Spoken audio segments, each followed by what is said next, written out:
അതിന് പറ്റിയ ഒരാൾ. പുറത്തുനിന്നുള്ള വെള്ളമൊക്കെ ഇങ്ങോട്ട് കയറി വരുന്നതുകൊണ്ട് ഈ പണി ചെയ്യേണ്ടി വരുന്നു. വെള്ളം കണ്ടാൽ നിൽക്കും കുതിര, ഓടും കുതിര, ചാടും കുതിര, വെള്ളം കണ്ടാൽ നിൽക്കും കുതിര. എൻ്റെ കോപ്പി ഡോലൻപൊടിയിരിക്കുന്ന ഇരിപ്പാണ്. അതൊക്കെ വെള്ളം, ചെടിയൊക്കെ വെള്ളത്തിൽ പോയി. എൻ്റെ വാഴക്കൊല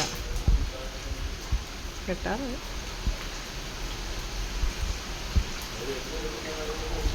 ഫുള്ള് വെള്ളം. അവസരം മുതലാക്കുന്ന പോപ്പിക്കഴിഞ്ഞു. ഇതിനെ ഞാൻ എന്ത് ചെയ്ത് കുളിപ്പിക്കും ഭർത്താവേ?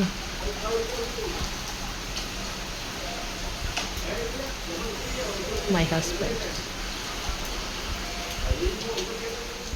അപ്പുറത്തൊക്കെ ആൾക്കാരുണ്ട്.